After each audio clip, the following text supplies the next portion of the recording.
BJP leader Himanta Biswa Sharma stressed on the Prime Minister's call for transformation through transportation for the overall development of Northeast. He also highlighted the BJP-led centre's big push for development in Northeast. অসমৰ ইতিহাসৰ আজিৰ দিনটো এক মাইলৰ খুঁটা আজিৰ এই মুহূৰ্তত অসমবাসী ৰাইজৰ হৈ আমি ভাৰতৰ প্ৰধানমন্ত্ৰী নৰেন্দ্ৰ মোদী ডাঙৰীয়াক কৃতজ্ঞতা আৰু অভিনন্দন জনাইছো মই আপোনালোকক জনাবলৈ পাই খুশি হৈছো যে প্ৰধানমন্ত্ৰী ডাঙৰীয়াই উত্তৰ পূব বিকাশৰ বাবে এটা মন্ত্ৰ দিছিল সেয়া হৈছে ট্ৰান্সফৰমেশ্যন থ্ৰু ট্ৰান্সপৰ্টেশ্যন আজি সেই মন্ত্ৰটোৱে এক নতুন ৰূপ পালে বগীবিল ব্ৰিজৰ আজি আৰম্ভণি হ'ল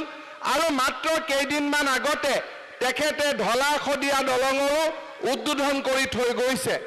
ভাৰতবৰ্ষৰ প্ৰধানমন্ত্ৰী নৰেন্দ্ৰ মোদী ডাঙৰীয়াৰ নেতৃত্বত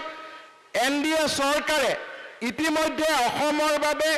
গুৱাহাটী আৰু উত্তৰ গুৱাহাটীৰ সংযোগী দলঙৰ বাবে অনুমোদন দিছে নাৰেংগী কুৰুৱা সংযোগী 6 দলঙৰ প্ৰাককলনৰ কাম চলি আছে গহপুৰ নুমলীগড় সংযোগী 4 লেন দলঙৰ প্ৰাককলনৰ প্ৰস্তুতিৰ কাম চলি আছে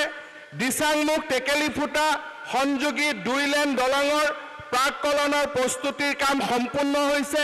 কমলাবৰী মাজুলী সংযোগী 2 লেন দলঙৰ প্ৰাককলনৰ প্ৰস্তুতিৰ কাম সম্পূৰ্ণ হৈছে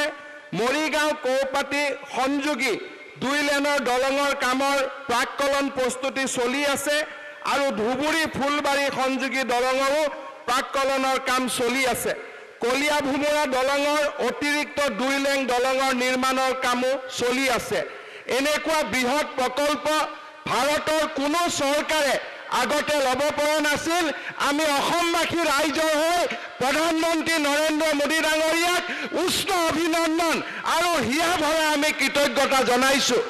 শ্ৰদ্ধা ৰাইজ আজি উত্তৰ পূবৰ মানুহে এটাই কথা কয় M for North East M for Narendra Modi এই হৈছে আজি বিকাশৰ মন্ত্ৰ আমি আশা কৰোঁ নৰেন্দ্ৰ মোদী ডাঙৰীয়াৰ নেতৃত্বত উত্তৰ পূবে ভাৰতৰ ভিতৰতে সূৰ্যৰ দৰে জিলিকি থাকিব